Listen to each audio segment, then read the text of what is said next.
Welcome to news wise. मैं हूं आरिफ अनू। नाज़रीन, प्रोग्राम में आज सबसे पहले हम बात करेंगे खैबर पख्तूनख्वा के हवाले से और सियासी जो सूरत हाल है उस पर। खैबर पख्तूनख्वा में आज नए वज़ीर आला जो थे उनकी हल्फ बर्दारी की रस्म भी हो गई। वो सीएम सेक्रेटेरिएट भी पहुंच गए, गार्ड ऑफ ऑनर भी उन्हें मिला जब वो सीएम हाउस भी गए। तो ये जो एक लग रहा था हमें कुछ दिन पहले कि ये जो नए चीफ मिनिस्टर की नॉमिनेशन हुई है इसके बाद शायद एक कानूनी और सियासी तौर पे हमें क्राइसिस देखे खैबर पख्तूनख्वा में, वो तो अब ऐसा नहीं लग रहा। जितनी जो पाकिस्तान तहरीक इंसाफ की तरफ से पिटिशन थी या अपोजिशन की जमात JUIFA की तरफ से जो पेशावर हाई कोर्ट गई, सब में तकरीबन हम कह सकते हैं कि फ़ैसला जो था वो पाकिस्तान तहरीक इंसाफ के हक़ में ही आया। और न सिर्फ इलेक्शन जो हुआ प्रोविंशियल असेंबली में उसको माना गया, बल्कि हल्फ बर्दारी भी हो गई। मगर इन चंद दिनों में देखा हमने जिस किस्म की अपोजिशन की जमातों की तरफ से मौक़िफ़ सामने आया। पाकिस्तान मुस्लिम लीग नवाज़ ने तो ये जो सुहेल आफरीदी साहब की नॉमिनेशन है इस पे तनकीद की, मगर पाकिस्तान पीपल्स पार्टी की तरफ से भी हमने एक हम कह सकते हैं तनकीद होते हुए ना सिर्फ देखी, बल्कि पाकिस्तान पीपल्स पार्टी के कुछ रहनुमा जो थे उनका ख्याल था कि सुहेल आफरीदी साहब जो हैं वो शायद वज़ीर आला नहीं बनेंगे, क्योंकि इतनी अपोजिशन आ रही है कि ख़ुद ही जमात जो है वो फ़ैसला अपना तब्दील कर लेगी। एक तरफ तो ये हम कह सकते हैं कि तज्जिया हो रहा था, और दूसरी तरफ पाकिस्तान पीपल्स पार्टी के जो गवर्नर हैं खैबर पख्तूनख्वा में, फैसल करीम कुंडी साहब, उन्होंने भी हम कह सकते हैं कि ताख़ीर की इस सारे मामले में। पहले उनको इस्तीफ़ा नहीं मिल रहा था अली अमीन गंडापुर साहब का, फिर जब इस्तीफ़ा मिला तो उनको 2 इस्तीफ़े मिल गए, और उनको परेशानी ये हुई कि ये तो दस्तखत मुख्तलिफ हैं दोनों इस्तीफ़ों पे, तो वो चाहते थे कि वो वापस खैबर पख्तूनख्वा आएँ।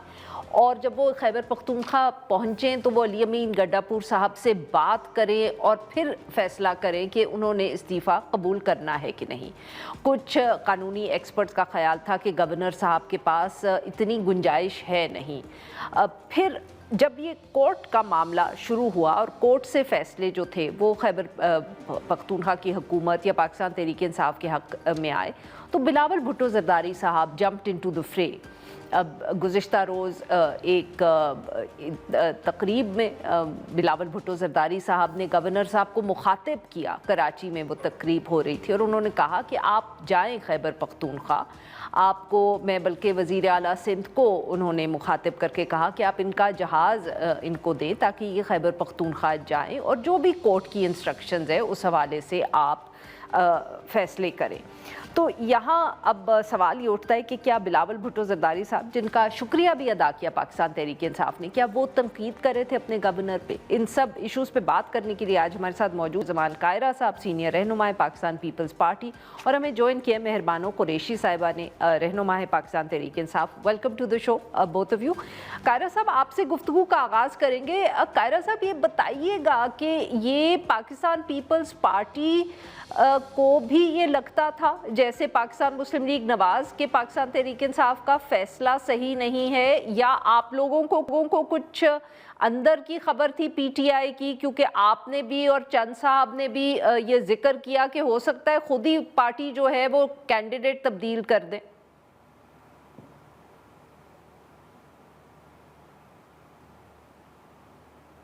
पहले तो मैं गुजारिश करूंगा जी कि PTI ने उनको बिल्कुल मुबारकबाद देनी चाहिए। उन्होंने बड़ा साबित कदमी से, हम सब बिल्कुल इस बात के मुखालिफ थे। मुखालिफ तो देखें ना, हम मुखालिफ जमातें हैं, मुखालिफ जमातों की तो ये ख्वाहिश होती है उनकी हुकूमत ना बने, लेकिन उन्होंने साबित कदमी का मुजाहरा किया है, उनके लोगों ने उनके साथ खड़े हुए हैं। ये एक बड़े हौसले वाली बात है उनके लिए।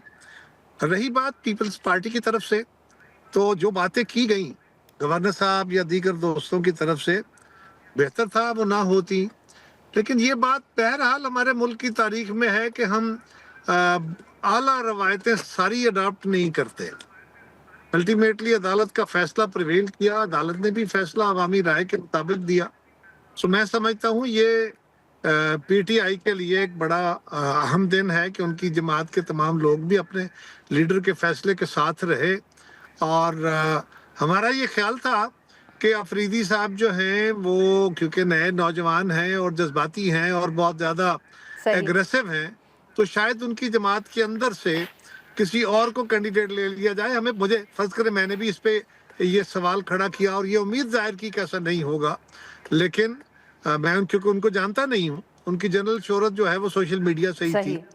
अल्लाह करे कि वो इस तनाव के माहौल में जिसमें उनको ये जिम्मेदारी तफवीज़ की गई है और उनसे जो तवक्को की जा रही है, जो असाइनमेंट उनको मिली है, अल्लाह करे वो उसके और हालात के दरमियान बैलेंस कर सके, वो किसी एक तरफ टिल्ट ना कर जाए कि जी हालात और ख़राबी की तरफ। सही। जी मेहरबाना साहिबा, ये बताइएगा कि ये जो बात कायरा साहब ने की या चंद साहब ने की और लोग भी कर रहे थे, कायरा साहब क्योंकि शो में है तो इसलिए मैं उनका जिक्र कर रही हूँ, क्या आपकी पार्टी में ऐसी कोई बहस हुई जब सुहेल आफरीदी साहब का नाम आया? क्या ये कोई डिबेट हो रही थी? क्या आप लोगों को या बाहर से कोई मशवरा या आया कि इनकी जगह कोई और कैंडिडेट होना चाहिए? Was this ever an issue for the party? Not at all Arfa, कभी ये ना बहस छिड़ी, ना इस पे किसी ने सवाल उठाया। जब खान साहब ने सुहेल आफरीदी साहब को नॉमिनेट किया तो मेरे ख्याल में इस पे सब मुत्तफिक थे। शायद इनकी ख्वाहिशात ये ज़रूर होंगी कि हम इस पे नज़रसानी करते और उनका नाम चेंज करते। देखिए, सुहेल आफरीदी साहब जो हैं वो ग्रास रूट वर्कर हैं, वो बिल्कुल नीचे से आए हैं। वो आईएसएफ का हिस्सा रह चुके हैं, वो उसके सदर रह चुके हैं, वो आपके जो नौजवान हैं उनकी तर्जुमानी करते हैं।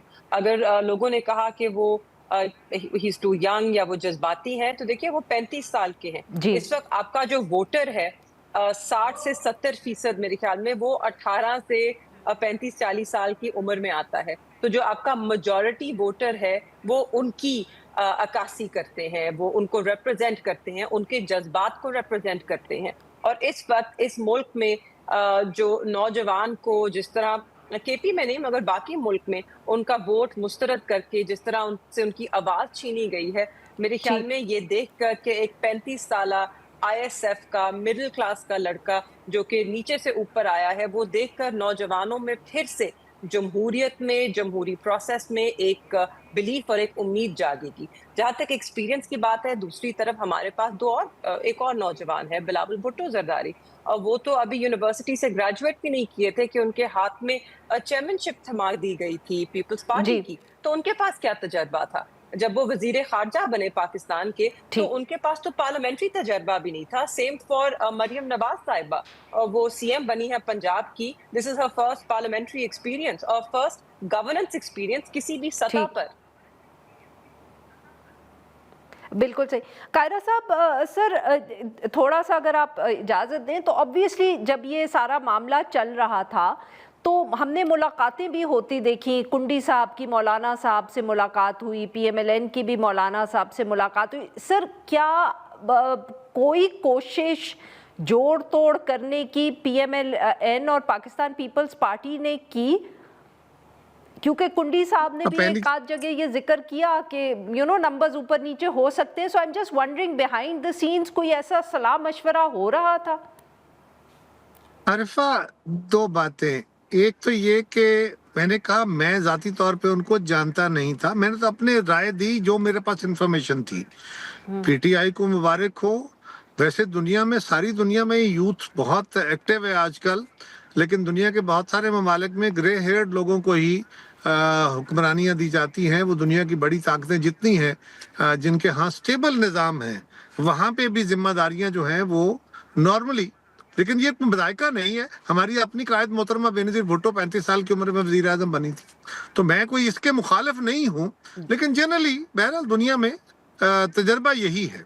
अब सवाल यह है कि बिलावल साहब के लिए अर्ज है कि वो 2018 में असम्बली के मेंबर बने थे और वज़ीर खारजा उसके 3 साल बाद बने थे, और पार्टी के चेयरमैन जब वो बने तो उनके वालिद जो थे वो उनके सरपरस्त थे, जिनका एडिक्वेट एक्सपीरियंस मौजूद था, और उनके साथ एक पूरी टीम थी और वो पार्टी रन कर रहे थे, गवर्नमेंट नहीं।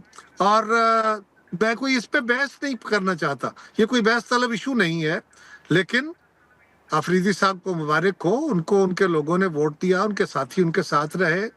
रही बात हमारी जमात ने या मुस्लिम लीग ने कोई कोशिश की, मैं क्योंकि उस सूबे से ताल्लुक नहीं रखता, उसकी पॉलिटिक्स को डायरेक्टली नहीं देख रहा, लेकिन ये कोई मजाकी की बात नहीं है। अगर किसी ने वहां पे अपने आप को कैंडिडेट के तौर पे पुट करना चाहा या जमातों ने नहीं कोशिश सर, की मैं हो तो बिल्कुल तो इस तनकीद के उससे वो नहीं नहीं पूछ नहीं रही थी, माफ मैं और करिएगा बात आपकी कर बात रहा हूँ। काटूं, मेरा मेरे मतलब तनकीद नहीं, करना आरफा नहीं एक था, आई मिनट वाज जरा, जस्ट ट्राइंग टू अंडरस्टैंड। हाँ नहीं मैं जी मैं जी अर्ज कर रहा हूँ, अगर ऐसा किया गया तो ये कोई जुर्म नहीं, नहीं किया गया तो मेरे इल्म में नहीं, लेकिन वो के वहां पे कोशिश की गई, वहां पे एक फॉरवर्ड ब्लॉक भी था, या फॉरवर्ड ब्लॉक था, इंडिपेंडेंट ब्लॉक था, सारी।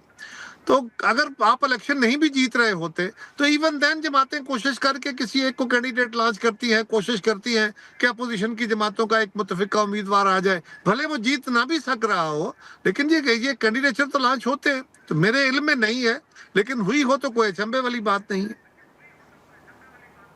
सही, बिल्कुल ठीक सर। जी मेहरबानो साहिबा, आप बताएं कि ये जो बहुत गुफ्तगू हो रही थी इस इलेक्शन से पहले कि जी पीटीआई के लोग, पार्टी जो है उसमें फॉरवर्ड ब्लॉक तो नहीं कि बहुत नाराज लोग हैं, हो सकता है वो वोटिंग ना करें या कुछ ऐसी कोई बात थी? आई मीन बिकॉज लगता ये है कि सभी बहुत सरप्राइज हुए जब 90 आपके लोग जो थे वो उस दिन पार्लियामेंट में आए। कोई कोशिश हुई, कोई नाराजगियां थी? नहीं जी, मेरे ख्याल में ये सारा जो बयानिया है ये ख्वाहिशात पर मबनी था। और जितनी ये बात हुई इंटरनल रेजिस्टेंस होगी, तो आपने देखा कि उसके बरक्स इंटरनल यूनिटी आपने देखी। जो यूनिटी शायद इस बात से मैं बिल्कुल पीछे नहीं हटूंगी कि हमारी जो सफ़े हैं उनमें इख्तलाफ या तल्खियाँ रही हैं, बिल्कुल रही हैं, इख्तलाफ राय भी रहा है, मगर इस एक मौजू के ऊपर जिस तरह जमात हमारी मुत्तफिक हुई है और जिस तरह उसमें एक इत्तेहाद कायम हुआ है, इससे तो हम सबके जो हौसले हैं वो मज़ीद उन्होंने ज़ोर पकड़ा है। I think it's a very pleasant sight to see, और मुझे लगता है बड़ी खुश आइन बात है। और तहरीक इंसाफ ने ये साबित भी किया और ये एक्सपीरियंस भी किया ठीक। कि जब हम मुत्तहिद होंगे, जब हमारे अंदर यूनिटी होगी, तो फिर हमें कोई ना कमज़ोर कर सकता है, ना तोड़ सकता है, और ना कोई हमें अपने हदफ से दूर कर सकता है। जी नाज़रीन, यहाँ पे लेते हैं हम एक छोटी सी ब्रेक।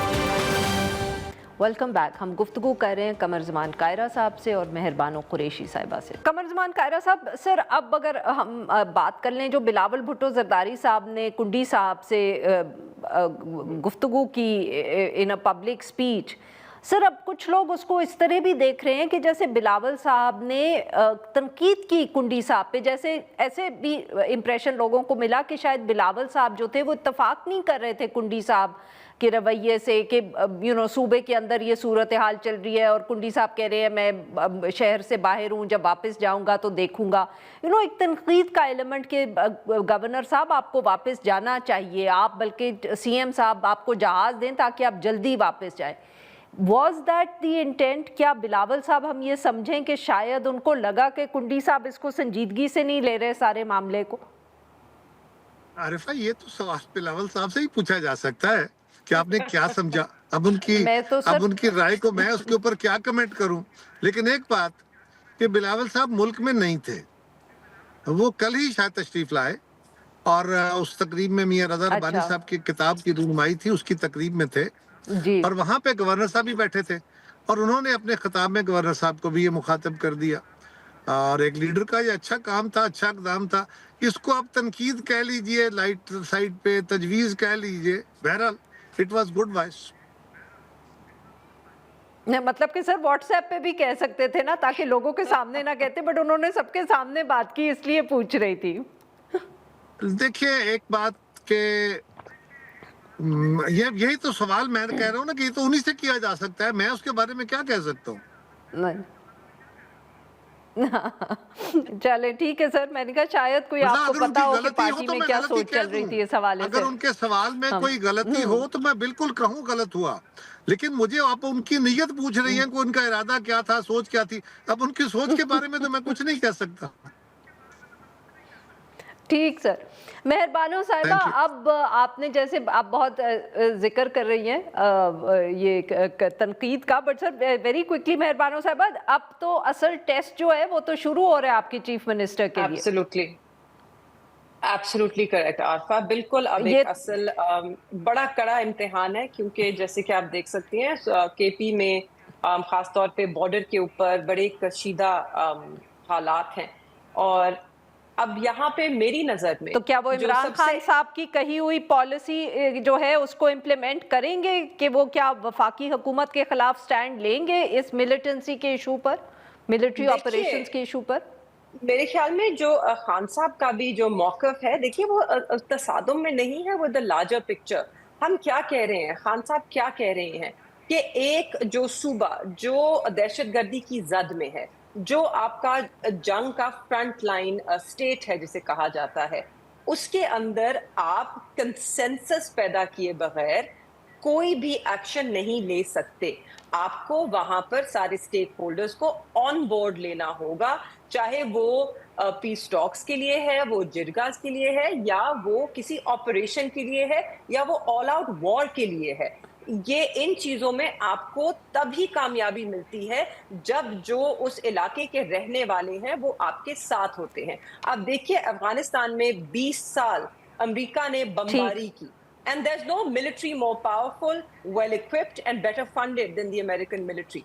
मगर उनको कोई सक्सेस, कोई कामयाबी क्यों नहीं मिली? क्योंकि वहां पे जो रहने वाले लोग थे वो उनके साथ नहीं थे। ठीक। तो यहाँ पर and it was an occupational force, but ये हमारा मुल्क है, ये हमारे जवान हैं, ये हमारी आर्मी है, ये हमारे शहरी हैं, हम सबको मुत्तफिक होना होगा। उसके लिए आप ऊपर से नीचे सिर्फ मुसल्लत नहीं कर सकते ऑर्डर्स, इन मामलात को बड़ी मेहरबानो साहब, वक्त जरा कम है, अगर आप इजाजत दें तो मैं ये आपका पॉइंट ऑफ व्यू पे, हाँ मैं पॉइंट ऑफ व्यू पे कायरा साहब का भी व्यू ले लूं।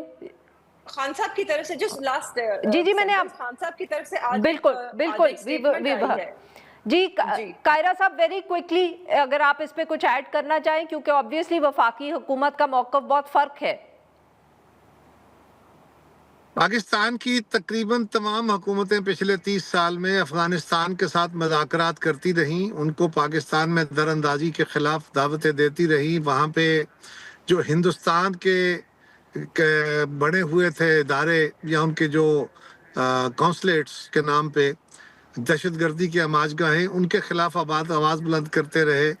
जब परवेज़ मुशर्रफ की गवर्नमेंट में, हमारी गवर्नमेंट में, मुस्लिम लीग की गवर्नमेंट में, इमरान खान साहब की गवर्नमेंट में, और उसके बाद फिर इस मौजूदा गवर्नमेंट में, और इससे पिछली गवर्नमेंट में भी, उनसे गवर्नमेंट टू गवर्नमेंट लेवल पे, उनसे एजेंसीज के लेवल पे, हर सतह पे मुज़ाकरात हुए।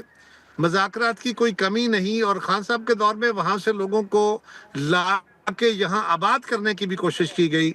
इसके बावजूद एक बात याद रखिए, वो कोई मुतालबा किसी हकूक का नहीं कर रहे, वो कोई मिनरल्स का मुतालबा नहीं कर रहे, वो ज़मीन का मुतालबा नहीं कर रहे, वो किसी पानी का मुतालबा नहीं कर रहे, वो किसी वसाइल का मुतालबा नहीं कर रहे।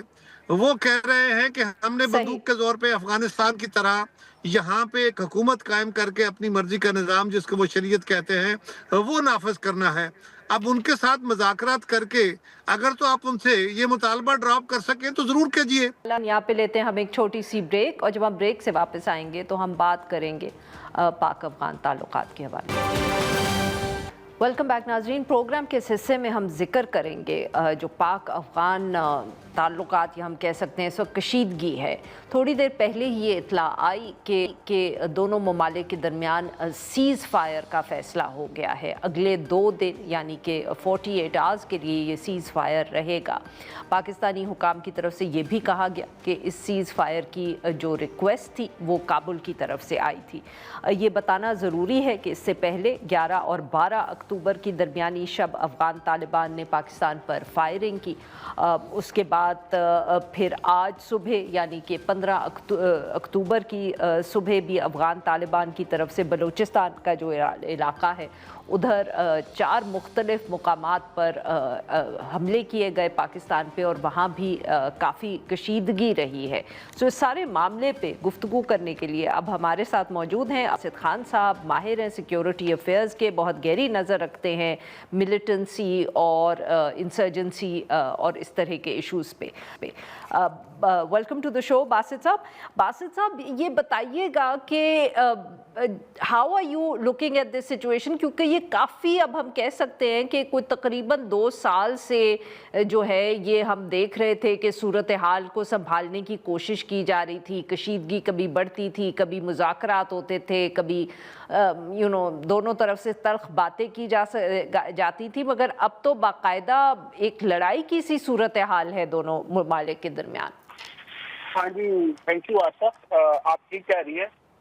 एक चीज दोबारा कह दूं कि वो जो पैटर्न था ना पुराना, कि कभी टेंशन ऊपर चली जाती थी, नीचे आ जाती थी, कभी मुज़ाकरात होते थे, कभी यूनाइटेड स्ट्राइक्स होती थी, वो पैटर्न अभी भी एज सच डिसरप्ट नहीं होगा। लेकिन अब ये टेंशन पहले सिमर कर रही थी, अब ये टेंशन बॉइलिंग पॉइंट पे चली गई है। अनप्रेसिडेंटेड है जो पिछले एक हफ्ते के दौरान जो डेवलपमेंट हमने देखी है वो डेफिनेटली अनप्रेसिडेंटेड है।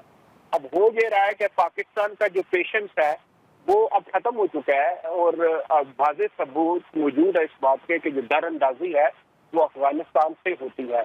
लेकिन पहले अगर ये टेंशन डिप्लोमेटिक स्फीयर में ज्यादा थी और जो फिजिकल थिएटर है उसके अंदर कम थी, तो अब हम देखेंगे कि ये टेंशन हमें फिजिकल या जिसको अगर आप वॉर थिएटर कहना चाहें तो उसमें भी उसकी शिद्दत में उतना ही इजाफा मिलेगा जितना हमें डिप्लोमेटिक स्फीयर में मिलता था।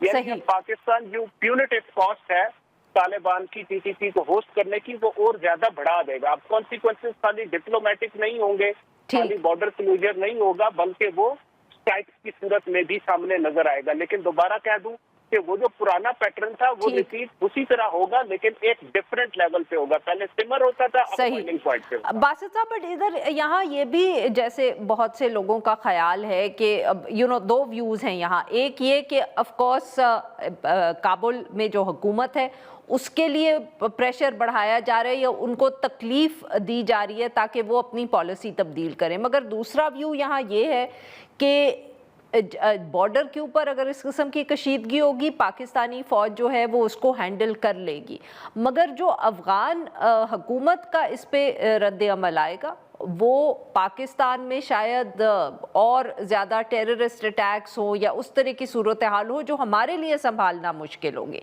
आपके ख्याल में अब what is going to be the outcome of this? इन दोनों व्यूज़ में से आपके ख्याल में सही कौन सा है, या दोनों आप you will subscribe to both views? देखिए, दोनों व्यूज काफी कंपेलिंग है। पाकिस्तान में तो टेररिज्म काफी ऊपर जा चुका है, जो करंट लेवल्स हमें नजर आ रहे हैं। अब जब 2025 खत्म होता है तो जब टोटल टैली आएगी एनुअल, तो देखना होगा कि पाकिस्तान में सबसे ज्यादा पुरतशद्दुद वाकयात क्या 2009-10 में हुए थे या 2024-25 में हुए थे। मेरा ख्याल है जो 2009-10 था उसने पीक किए थे और अब 2024-25 उसके बराबर होगा, थोड़ा सा कम या ज्यादा होगा, तो वो वही पीक हमें नजर आ रही है। तो इसमें तो कोई शक नहीं है कि पुरतशद्दुद जो वाकयात है उनमें काफी ज्यादा इजाफा हुआ है। क्या पाकिस्तान उसको हैंडल कर पाएगा? देखिए, अगर तो इन कार्रवाइयों के नतीजे में भले तालिबान की जो स्ट्रेटेजिक कैलकुलस है और जो प्यूनिटिव कॉस्ट पाकिस्तान उन पे इम्पोज कर रहा है for hosting PTP, Gul Bahadur network and DLA, whether that changes or not, लेकिन जो नेटवर्क और जो उनके कैंप्स को डिस्ट्रॉय कर रहा है उससे उनकी जो सलाहियत है क्रॉस बॉर्डर टेररिज्म की उस पर डेफिनेटली फर्क पड़ेगा। लेकिन वो टेम्परेरी होएगा, लॉन्ग टर्म में ये इसका सोल्यूशन नहीं है। हमें ये चीज पूछनी पड़ेगी कि जो ये कार्रवाइयां की गई है इनकी एंड गेम और इसका रैशनल है क्या। एक तो ये व्यू है कि शायद तालिबान की स्ट्रेटेजिक कैलकुलस रिविजिट हो जाए, वो इसको दोबारा से असकरेनो इस चीज का जायजा ले। दूसरी ये है कि जो गठजोड़ है टीटीपी तालिबान का वो और ज्यादा स्ट्रांग हो जाएगा। तो ये तो हमें आने वाले दिनों में पता चलेगा कि क्या होता है। लेकिन इसके साथ साथ जो एक चीज और प्ले आउट करेगी वो डिप्लोमेटिक स्फीयर में है। जैसे कुछ दोस्त ममालिक ने बीच में पढ़ के ये सीज फायर कराया है, वो अब इस डिप्लोमेसी में भी पढ़ेंगे कि टीटीपी के मसले का कोई देर पा हल जो है तालिबान तलाश करे और पाकिस्तान की जेन्युइन सिक्योरिटी कंसर्न है उससे भले हो पाती है ये नहीं, ये आने वाले दिनों में पता चलेगा। लेकिन दोनों भी कंपेलिंग है। मेरा अपना ख्याल यह क्रॉस बॉर्डर टेररिज्म की शिद्दत में हमें इमीडिएट फ्यूचर में कमी देखने को मिलेगी, लेकिन जो पाकिस्तान के अंदर नेटवर्क है वो ज्यादा सरगर्म हो जाएगा। तो पाकिस्तान की सिक्योरिटी के जो चैलेंजेस है वो बढ़ जाएंगे आने वाले दिनों में। बहुत बहुत शुक्रिया बासित साहब, हमारे लिए वक्त निकाला। नाज़रीन यहाँ पे लेते हैं एक छोटी सी break, will be right back. Welcome back नाज़रीन। प्रोग्राम के इस हिस्से में हम जिक्र करेंगे जो इस वक्त TLP पे क्रैकडाउन जारी है पंजाब के मुख्तलिफ हिस्सों में। कहा जा रहा है कि साद रिजवी जो हैं वो he is on the run at the moment, but उनके घरों पे छापे मारे गए हैं, वहाँ से भी कुछ पैसे वगैरह बरामद हुए हैं और उसके अलावा भी जो TLP के वर्कर्स हैं उनको गिरफ़्तार किया जा रहा है। इस सारे मामले पे गुफ्तगू करने के लिए हमारे साथ मौजूद हैं आसिफ चौधरी, ये सहाफ़ी हैं, डॉन न्यूज़पेपर लाहौर से वाबस्ता हैं। Welcome to the show Asif साहब। जी आसिफ साहब बताइएगा पहले कि ये जो बात हो रही है गिरफ़्तारियों की, कुछ ऑफिशियल नंबर सामने आए हैं कि कितनी गिरफ़्तारियाँ हो चुकी हैं और कहाँ कहाँ से हो रही हैं? क्रैकडाउन लॉन्च की है पंजाब पुलिस ने, और मरीद के में जो ऑपरेशन के बाद ये क्रैकडाउन उन्होंने का दायरा बढ़ा दिया है। अब तक जो टोटल इतलात मिली है ना, ऑफिशियल फिगर्स है मेरे पास पंजाब पुलिस के, और मेरी IG साहब से भी बात हुई है, वो 2500 के करीब हैं, 2500 के करीब गिरफ्तारियाँ हुई हैं, और ज़्यादातर गिरफ्तारियाँ लाहौर और शेखुपुरा से हुई हैं। तो सर ये क्या जो गिरफ्तारियां हुई हैं, क्या ये समझ रहे हैं कि ये वो कारकुन हैं TLP के जो रैली में शामिल थे, या ये कोई उनके ऑफिस होल्डर्स हैं जिन्होंने ऑर्गेनाइज किया है? मतलब वजह क्या है इन गिरफ्तारियों की? से भागे थे कुछ लोग, तो भागे थे ना, कुछ गिरफ्तारियाँ मौके से हुई ना मरीद के सिटी से, तो जो लोग भागे थे वहाँ से गलियों बाज़ारों से निकल के लाहौर और शेखुपुरा या इधर उधर पनाह ली थी, उनका डाटा रिकॉर्ड वगैरह तो उनके पास था ना, जियो फेंसिंग की गई है, उनकी कॉल रिकॉर्ड का सिस्टम जो है ना गवर्नमेंट के पास है ना, पुलिस के पास, वहाँ से इनको ट्रेस किया गया, उनकी लोकेशन तो वहाँ से इन्होंने रेड किया तो उनको गिरफ्तार किया। ये वही लोग हैं जो पुलिस के साथ पुरतशद्दद कार्रवाई में मुलव्वस थे उनके खिलाफ और अटैक कर रहे थे, उनका रिकॉर्ड तो मौजूद था, तो उनकी गिरफ्तारियाँ हुई हैं। अच्छा, और सर ये कुछ जो पैसे के हवाले से भी तफसील सामने आई है जिसका जिक्र कर रहे हैं कि कोई घरों से बरामद हुई बहुत सारी फॉरेन करेंसी, पाकिस्तानी करेंसी, इसके अलावा सोना वगैरह? जी 100% ये ऐसी इतलात हैं, ये मैंने खबर भी दी थी, डॉन में आज छपी भी है, पंजाब पुलिस ने खुद भी इसका सारा डाटा रिलीज़ किया है ऑफिशियली, और ये 100% ऐसे ही है कि इंडियन करेंसी भी उसमें शामिल है, डॉलर भी उसमें है, रियाल भी है, बहुत बड़ी तादाद है जो फॉरेन करेंसी उनके घर से, साद रिजवी के घर से बरामद हुई है मुल्तान रोड पे उसके मेन मरकज़ से, और उसमें 2 किलो सोना भी है, बेशुमार और भी है, पाकिस्तानी करेंसी भी है। तो ये बड़ी हैरान कुन की इतनी बड़ी तादाद है ये जो मनी उनके घर से बरामद हुई है। बिजनेस तो ये करते नहीं, ये कहाँ से आई है इन्वेस्टिगेट कर रहे हैं। और दूसरा ये है कि सबसे बड़ी बात यह है कि FIA एक्टिवेट हो गई है, FIA ने उनके खिलाफ मनी लॉन्ड्रिंग के चार्जेस के अगेंस्ट उनके खिलाफ इन्वेस्टिगेशन शुरू कर दी है कि आया कि ये अंदाज़ा लगाया जा सके ये पैसे कहाँ से आए हैं, इनका कारोबार तो है नहीं, तो ये पैसे कहाँ से आए हैं। ये मनी लॉन्ड्रिंग के चार्जेस पे उन्होंने इन्वेस्टिगेशन का दायरा बढ़ा दिया है। और साद रिजवी और उनके ख़ानदान के हवाले से क्या तफसीलात सामने हैं? क्या वो पुलिस उनको ढूंढ रही है या वो पुलिस की हिरासत में है? क्या तफसील है सर आपके पास? मुसलसल तरदीद कर रही है कि वो हमारी हिरासत में नहीं है, लेकिन कुछ ज़राए का कहना है कि ये पॉसिबल नहीं है कि वहाँ पर पंजाब पुलिस की इतनी बड़ी तादाद हो, GT रोड उनके कब्ज़े में हो, गलियों बाज़ारों में पुलिस की डिप्लॉयमेंट हो, और एक साइड पे गुजरांवाला पुलिस की पोस्टिंग है, उसके पूरे गुजरात, गुजरांवाला, सियालकोट, और दूसरी साइड पे लाहौर, शेखुपुरा, मुल्तान और इधर की डिस्ट्रिक्ट की पुलिस हो, तो वो कैसे फ़रार हो सकता है। बहरहाल पंजाब पुलिस इसकी तरदीद बार बार कर रही है। मेरी IG साहब से बात हुई है, IG पंजाब डॉक्टर उस्मान अनवर, उन्होंने भी तरदीद की है, हमारे पास नहीं है। DIG ऑपरेशन लाहौर फैसल कामरान से आज मेरी बात हुई है, उनका पूछा है कि साद रिजवी, अनस रिजवी जो इनके भाई हैं उनके वो कहाँ हैं, क्या इतलात हैं। वो भी यही कह रहे हैं कि हमने उनकी लोकेशन जो है लोकेशन जो फ्रेश है ना वो ट्रेस कर ली है, हम बहुत करीब पहुंच गए हैं, उम्मीद है कि हम उनको गिरफ्तार कर लेंगे। बहुत बहुत शुक्रिया साहब, आपने हमारे लिए वक्त निकाला। नाज़रीन आज के लिए बस इतना ही। Will be back tomorrow at the same time.